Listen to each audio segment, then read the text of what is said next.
안녕하세요. 안녕하세요. 반갑습니다.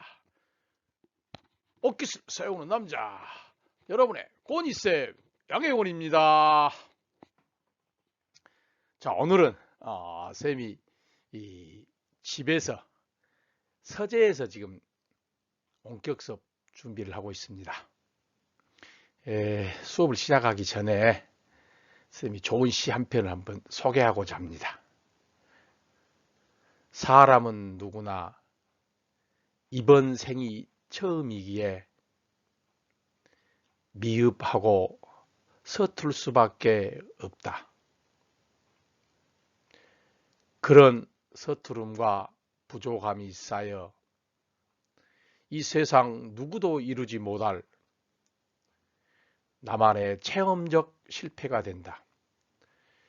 그 실패가 쌓이고 모여 다시 실패하지 않는다면 그것이 성공이다.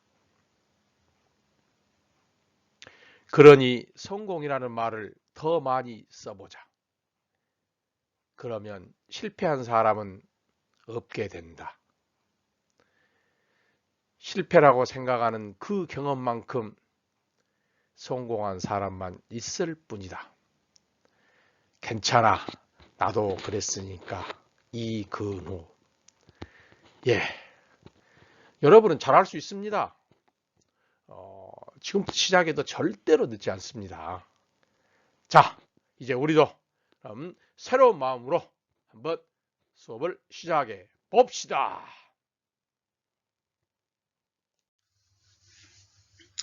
자, 그러면 이제 오늘 우리가 배울 내용을 한번 알아보도록 하겠습니다. 자, 오늘의 학습 목표입니다. 오늘 우리가 배우고자 하는 것은 지속 가능한 발전을 위한 방안을 탐구하여 발표할 수 있다. 지속 가능한 발전이라는 게 무엇인가 라는 것을 지금 우리가 알아보고자 합니다. 두 번째, 그 후에 결국 우리가 지구 미래의 지구촌의 모습을 한번 그려보는 것입니다. 앞으로의 우리 모습을 예측할 수 있다. 입니다. 이것에 대해서 한번 알아보도록 하겠습니다. 자, 그러면 먼저 지속 가능한 발전에 있어서 이 지속 가능한 발전이란 무슨 의미냐? 그 의미를 한번 알아보도록 하겠습니다. 지속 가능한 발전이라고 하는 것은 우리 미래 세대가 사용할 자원을 낭비하거나 또는 환경을 손상하지 않으면서 현재 세대의 필요를 충족하는 발전이다라고 하는 것입니다. 그러니까 지금 우리가 우리 세대만 사는 것이 아니고 우리 후손들도 앞으로 계속해서 이 지구에서 살아가야겠죠. 그런데 현재 우리가 살아가면서 필요한 자원들을 다 사용을 해버린다면 우리 후손들은, 우리 후세대들은 굉장히 생활하는데 많은 불편함을 겪는다거나 어려움을 겪을 수밖에 없겠죠. 그래서 우리 후손들도 사용할 수 있도록 가능하면 자원을 좀 너무 낭비하지 말자라는 그런 의미에서 이 지속 가능한 발전이라는 개념이 등장하게 된 것입니다. 그래서 크게 보면은 이 지속 가능한 발전은 이 경제 성장과 환경 보존, 그다음에 사회 안정과 통합, 이것을 균형을 가지고 통합의 균형을 추구하자라고 하는 것에 그 의미가 있는 것입니다. 필요성을 보면은 지구상에 점차 이제 많이 우리가 사용함으로 해서 자원이 고갈되고 또 자원을 활용함으로 인해서 필연적으로 뒤따르는 문제가 환경오염이죠. 환경오염 문제가 등장하고 환경오염이 됨으로 인해서 또 우리들의 현재의 생태계가 파괴되고 더불어서 세계화가 되면서 빈부격차는 더욱더 확대되고 지구 곳곳에서 갈등과 분쟁 등의 이런 문제가 발생할 수밖에 없습니다. 그래서 이런 것을 해결해야 우리 미래 세대들의 권리를 보장해 줄 수 있다고 하는 것이죠.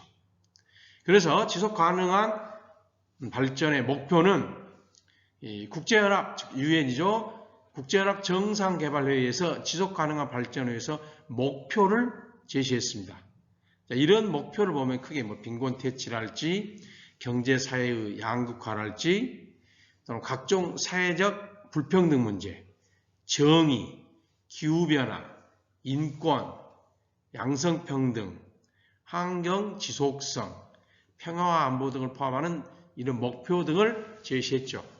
이 오른쪽에 보면은 이런 지속 가능한 발전의 개념. 자, 이 개념을 벤 다이어그램으로 다 그려놨죠. 결국 환경적 측면, 사회적 측면, 경제적 측면 이 세 가지 것이 공통적으로 다 지켜졌을 때 지속 가능한 발전이 가능하다라고 하는 그런 개념입니다. 자, 이런 지속 가능한 발전을 위한 우리의 노력은 크게 보면은 이 국제적, 국가적 노력과 또는 개인적 차원의 노력으로 나누어 볼 수가 있겠죠. 이 기본적으로 지속 가능한 발전 자체가 조금 전에 얘기를 했죠. 이 세 가지 측면이죠. 경제적 측면, 환경적 측면, 사회적 측면에서 우리가 어떻게 해야 될 것인가 하는 문제죠. 그러니까 경제적 측면에서는 먼저 신재생 에너지를 개발한다거나 보급하고 확대해야 하면서 또 공적 개발 원조 등을 실시한다는 얘기입니다. 신재생 에너지라고 하는 것은 우리가 지금까지 너무나 석유나 석탄 등 화석 에너지에만 너무 지금까지 의존했었는데 그럼으로 인해서 환경 파괴 또는 자원 고갈도 나오지만은 너무 심각해지죠. 그래서 이런 문제를 해결하기 위해서 나온 것이 뭐 태양광 발전이랄지 풍력 발전이랄지 지역 발전이랄지 이렇게 이런 자원을 활용함으로 인해서 화석 연료의 사용을 가능하면 줄이고 그럼으로 인해서 우리 이런 신재생 에너지를 개발해야 된다고 하는 경제적 측면이 되겠죠. 이 공적 개발 원조라고 하는 것은 결국 개발도상국의 빈곤 문제를 해결해주고 경제사회 발전과 복지 증진을 위해서 이 OECD 경제협력개발기구에서 실시하고 있는 것이죠. 후진국의 또는 개발도상국의 빈곤 문제하고 이런 것을 좀 해결해 주자라는 차원에서 나온 것입니다. 자, 환경적 측면에서는 최근에 굉장히 중요하게 등장하고 있죠. 국제환경협약을 체결하고 온실가스 배출권 이 문제, 이 온실가스 배출권 문제는 좀 다음 화면에서 한번 설명하도록 하겠습니다. 온실가스 배출권 거래제 시행 이런 것을 통해 가지고 해결하고자 하는 것이고 사회적 측면에서는 사회 취약계층의 지원제도 실시 이런 것 등등이 국제적으로 또는 국가적인 으로 해당되는 노력해야 할 것들이 되겠죠. 개인적 차원에서 본다면은 자원 및 에너지 전략이랄지 친환경적 생활방식 실천, 윤리적 소비 실천 이런 것 등이 있고 또는 사회 정의와 형평성을 위한 시민의식 함양 이런 것이 우리가 지속 가능한 발전을 위해서 개인적으로 해야 할 노력에 해당되겠죠. 여기서 윤리적 소비라고 하는 것은 이 윤리적 소비 이런 문제는 소비자가 윤리적인 가치 판단에 따라 상품이나 서비스를 구매하는 것으로 인간과 동물, 환경에 해를 가하지 않고 윤리적으로 생산된 상품을 구매하는 것이죠. 예를 들어서 로컬푸드랄지 공정무역 제품 이런 것을 이용하는 것입니다. 특히 여러분들 우리가 세계화하면서 배웠습니다만 공정무역 같은 경우는 하면 대표적으로 생각나는 게 뭐죠? 그러죠. 커피가 많이 생각나죠. 그러니까 커피라고 하는 작물을 생산하는 후진국의 노동자들에게 가능하면 좀 그들도 인간다운 생활을 할 수 있도록 공정한 가격으로 그것을 구매해 주자라고 하는 것들이 공정무역이 되겠죠.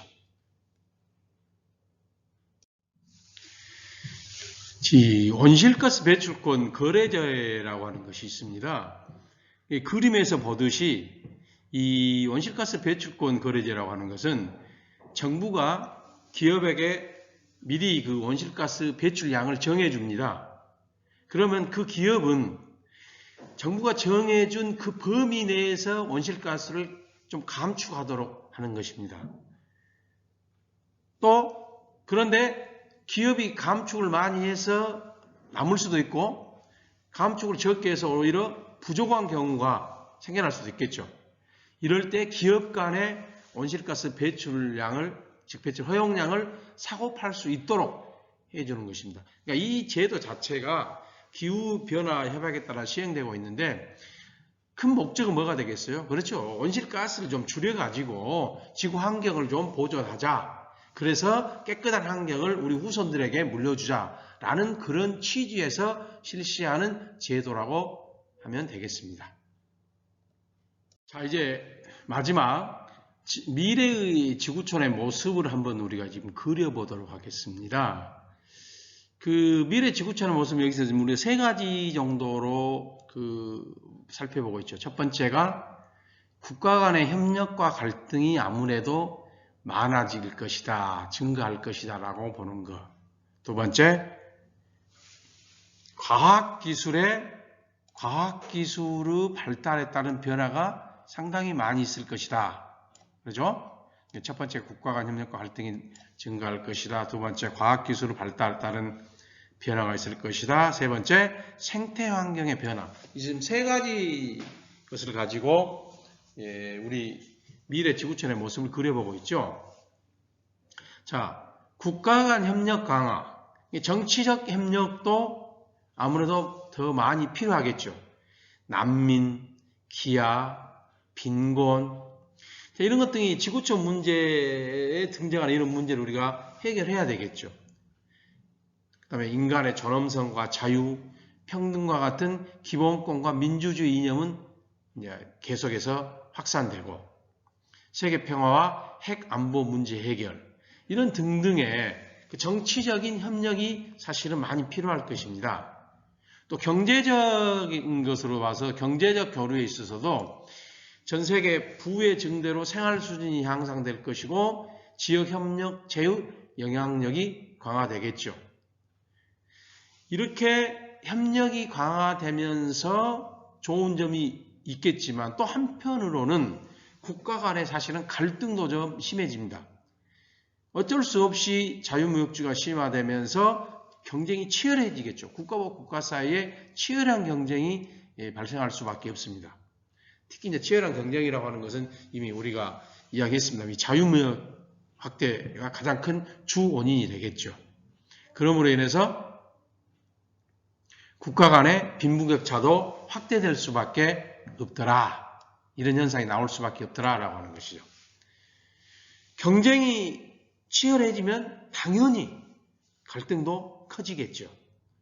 전쟁이나 테러, 우리 지금 지구촌 사회를 보면 전쟁과 테러가 끊이지 않고 계속 일어나고 있죠. 또 최근에 그 자유무역이 이루어지고 경쟁이 심화되면서 세계화가 되면서 자원 분쟁, 영토 분쟁, 그러므로 인해서 교류가 증가하면서 이 종교 간의 갈등, 문화적 갈등이 계속해서 증가할 수밖에 없더라. 이게 우리 지구촌의 미래의 모습이 되겠죠. 두 번째는 과학기술의 발달에 따른 변화입니다. 과학기술은 계속 발달되겠죠. 교통의 발달로 우리 인간활동의 범위가 점차 확대될 것이고 특히 정보통신기술의 발달은 이 초연결 사회를 구축해 줄 것입니다. 그러니까 초연결 사회라고 하는 것은 사람과 공간, 사물, 데이터 등이 모두 인터넷으로 연결돼 정보를 주고받을 수 있는 사회, 거의 지금 우리 이런 사회가 좀 되어가고 있죠. 그 다음에 생명공학의 발달로 식량 생산이 증가하고 우리 인간 수명이 계속해서 연장될 것입니다. 이는 우리는 과학기술의 혜택을 많이 보고 있죠. 자, 세 번째가 생태환경의 변화입니다. 아무래도 이제 자원이 고갈되고 그러므로 해서 이제 환경 문제를 해결해야겠죠. 조금 전에 이야기했습니다만은 그러므로 인해서 이제 이런 석탄이나 석유와 같은 이런 에너지보다는 이제 신재생 에너지를 아무래도 환경 오염이 적은 신재생 에너지를 개발해야겠죠. 뭐 풍력이랄지, 지력이랄지, 태양광이랄지 이런 에너지 자원을 우리가 개발해야 되겠다.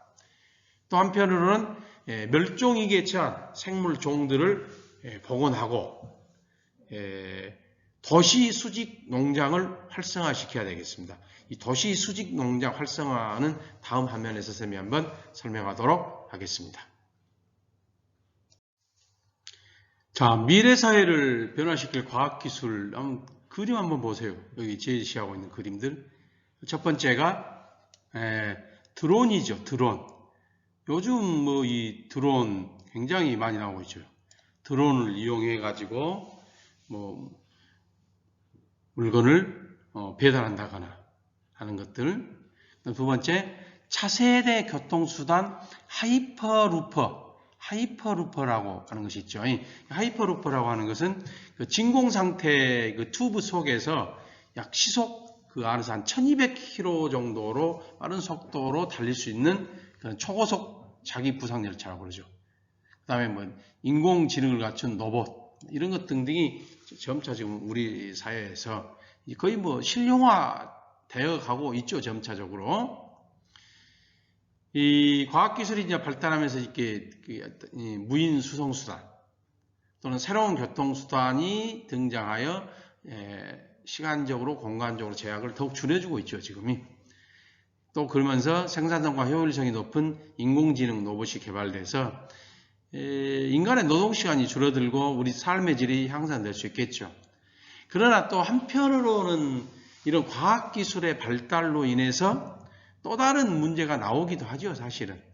개인정보 유출로 인한 사생활 침해, 또 유전자 조작, 뭐 인간 복제를 따른 윤리적인 문제, 뭐 인공지능으로 인해서 사실 뭐 일자리가 줄어든 문제랄지, 감소를 한다든지, 또 인간 소외 문제, 사실 이런 부정적 측면도 같이 존재할 수밖에 없습니다. 또 한편으로는 인공지능으로 인해서 인간의 일자리가 점차적으로 줄어들고 사라질 것이다 라는 이런 우려 섞인 내용도 사실은 있죠. 자, 도시 수직 농장이라고 하는 것이죠. 한번 그림을 한번 봐보세요. 이렇게 층층이 위로 올라가고 있죠, 지금. 그러니까 이 도시 수직 농장이라고 하는 것은 도심에다가 이 고층 건물을 지어가지고 각 층의 농장을 만들고 수경 재배, 그러니까 물을 이용해서 하는 것이죠. 수경 재배가 가능한 농작물을 재배하는 일종의 아파트형 농장, 이런 것도 등장하고 있죠.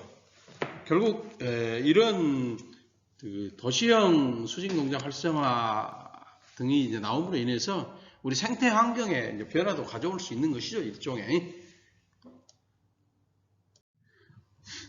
자, 이제 마지막으로 이제 우리가 보는 것이죠. 미래 사회를 대비하는 우리들의 자세죠. 역시 우리는 지구촌의 같은 구성원으로 살고 있기 때문에 사회 구성원으로서의 어떤 진여할 태도들을 보는 것이죠. 세계 시민의식을 함양하자. 세계 시민의식이라고 하는 것은 우리 지구촌 문제를 서로 인식하고 해결하는데 항상 책임감을 갖고 세계를 보다 정의롭고 지속 가능한 공동체로 변화시키려는 의식.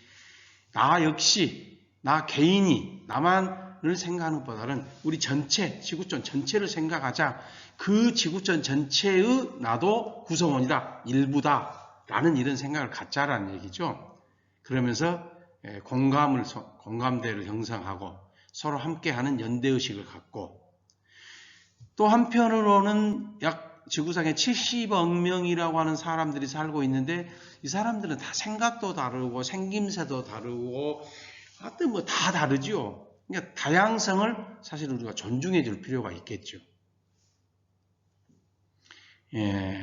그러므로 인해서 우리가 세계 곳곳의 그 다양한 지구촌 문제를 해결하기 위해서 적극적으로 노력할 필요가 있겠다라고 하는 것이죠. 두 번째로 미래 사회에서 내 삶의 방향을 한번 정립해 보는 것이죠. 올바른 인성과 가치관의 정립, 즉 구성원 간에 소통하고 화합하고 개방적 태도와 관용의 정신을 갖자고 하는 것이죠. 그러니까 소통과 합의라는 것이 사실은 굉장히 중요한 것이죠. 항상 내가 옳을 수만은 없죠. 내가 옳다고 생각하면 상대편도 자기가 옳다고 생각할 수밖에 없는 거예요. 그래서 그런 주장을 할 수밖에 없겠죠. 그래서 서로가 대화하고 소통하고 또 조금씩은 화합하면서 그런 태도들을 갖자고 하는 것이죠. 개방적 태도, 항상 열린 자세로, 열린 마음으로 또는 다른 사람을 베풀고 감싸 안아주는 그런 자세가 필요하다는 것이죠. 그러면서 또 한편으로는 비판적 사고력도 필요하겠죠. 비판적 사고력. 즉, 새 문제의 발생 원인과 이런 배경 등을 명확하게 우리가 파악해가지고 이런 문제를 해결하는데 적극적으로 참여해야 되죠. 나한테 해당되는 문제가 아니니까. 내가 하면은 나 좀 힘든데, 하기 싫은데, 이렇게 생각하는 것보다는 항상 비판적 사고를 가지고 이런 문제를 해결하기 위해서 적극적으로 참여하는 그런 태도, 그런 자세가 우리에게는 필요하겠습니다. 자, 이제 오늘 배운 내용을 중심으로 해서 한번 문제를 한번 이제 풀어보도록 하겠습니다. 가의 관점을 가진 사람이 일상생활에서 실천할 수 있는 행동만을 보기 위해서 있는 대로 고른 것은 그랬죠.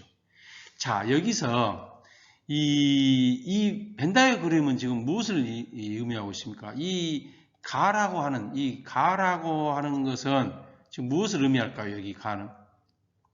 즉, 사회와 환경과 경제 측면을 모두 다 보는 것이죠. 그러니까 이것은, 이 개념은 무엇과 관련이 있죠? 그렇죠? 지속 가능한 발전. 그런 개념을 지금 얘기하는 것이죠. 그러니까 지속 가능한 발전을 위해서 우리가 일상생활 속에서 실천할 수 있는 행동을 있는 대로 골라라 라고 하는 얘기죠. 기업, 개발도상국의 빈곤 퇴치를 위해서 기부한다. 그렇죠. 세상은 함께 우리가 어울려서 공동체 생활 속에서 살아가는 것이기 때문에 우리보다 더 못 살고 어려운 사람들이 그들도 인간답게 살 수 있도록 도와주자, 기부한다. 맞는 얘기가 되겠죠. 공정무역을 통해서 공급된 제품을 구입한다. 그러겠죠. 선생님 이야기했죠. 이 공정무역이라고 하는 것 대표적인 것이 선생님이 아까 조금 전에 커피를 예를 들었죠. 커피를 생산하고 있는 그 지역의 노동자들도 최소한의 인간다운 생활을 할 수 있도록 우리가 적정한 가격으로 그것을 사주자라고 하는 것이 어떤 공정무역이죠. 이 맞는 내용이죠. 세 번째, 장거리 운송을 거친 지역의 농산물을 사먹는다 그랬어요. 근데 장거리 운송을 하면 어떤 문제가 나오죠? 아무래도 장거리 운송을 하는 과정 속에서 온실가스 배출량도 늘어나겠죠. 그러니까 가능하면 장거리 운송을 하는 어떤 그런 농산물보다는 우리 지역의 농산물을 이용하는 것이 훨씬 좋을 것 같습니다. 즉 로컬푸드라고 그러죠. 로컬푸드를 이용하면 그 이동 과정 속에서 발생하는 온실가스 배출량도 줄일 수가 있고 또 우리 지역의 소득 증대도 이바지하기 때문에 장거리 운송을 거친 지역의 농산물을 사 먹는 것은 그렇게 적절한 것은 아니겠습니다. 니을, 음식물을 남기지 않는 빈 그릇 운동에 동참한다. 그렇죠. 가능하면은 우리가 여러 가지 소비량도 줄이고 그럼으로 인해서 우리 자연 환경을 보존할 수 있기 때문에 그래서 이렇게 깨끗하게 보존하고 덜 사용해가지고 우리 후손들에게 남겨줄 수 있기 때문에 이것도 적절한 내용이 되겠습니다. 그래서 정답은 기억, 니은, 니을, 즉 4번이 되겠습니다. 자, 지금까지 이제 우리는 이 통합사의 마지막 9단원 미래와 지속 가능한 삶에 대해서 수업을 했습니다. 이렇게 해가지고 이제 모든 수업이 끝났습니다. 다음 시간부터는 우리가 이제 여러분들이 이제 2학년에 지나가면서 이제 또 사회탐구 영역에 있어서 다른 과목을 공부하고 배우도록 그렇게 하겠습니다. 자, 여러분 고생했습니다. 자, 지금까지 어깨를 세우는 남자 여러분의 권희쌤 양혜원이었습니다. 여러분 안녕.